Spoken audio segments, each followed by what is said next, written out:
So please allow me to go and bury my father. After this burial, I'll return without delay. Pharaoh agreed to Joseph's request. Go and bury your father as he made you promise, he said. So Joseph went up to bury his father. He was accompanied by all of Pharaoh's officials, all the senior members of Pharaoh's household, and all of the senior officers of Egypt.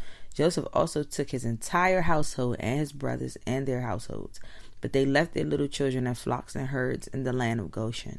A great number of chariots and charioteers accompanied Joseph. When they arrived at the threshing floor of Atad, near the Jordan River, they held a very great and solemn memorial service with a 7-day period of mourning for Joseph's father. The local residents, the Canaanites, watched them mourning at the threshing floor of Atad. Then they renamed the place, which is near the Jordan, Abel Mizraim, for they said, this is the place of deep mourning for the Egyptians. So I learned a few things out of that passage. One, it's pretty similar to us, like how we mourn now. I mean, sometimes we don't bring our kids to funerals. And as you can see, they left their kids home. Also, they allowed time to grieve. Like, it's nothing wrong with that. It's nothing wrong with grieving. It's nothing wrong with crying.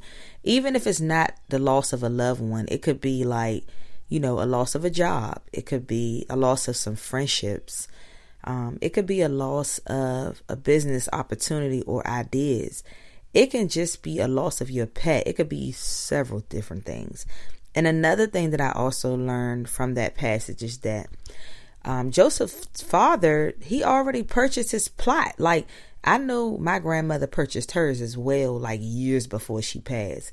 So we still keep a lot of the same traditions that went on back then. We keep them now. So that's just amazing to me. I just love the fact that God is comforting me.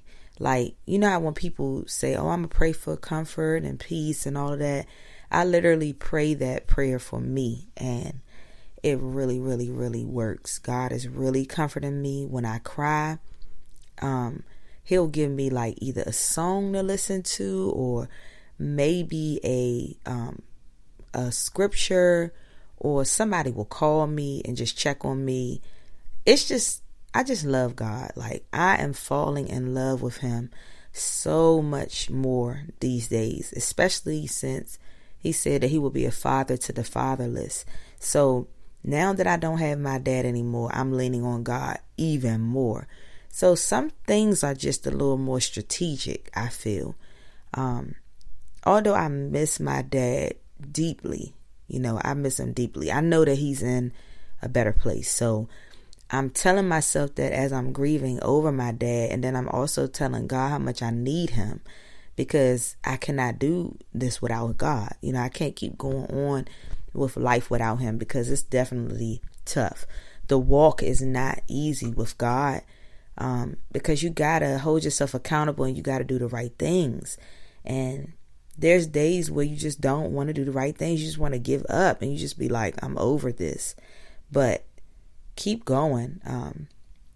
There's a scripture in Galatians, I think it's 6:9, but that's like one of the best scriptures, because it talks about doing right, and God going to reward you for doing right. So that is all that I wanted to talk about today. I try not to make these episodes too long, because I know that you all, have things to do.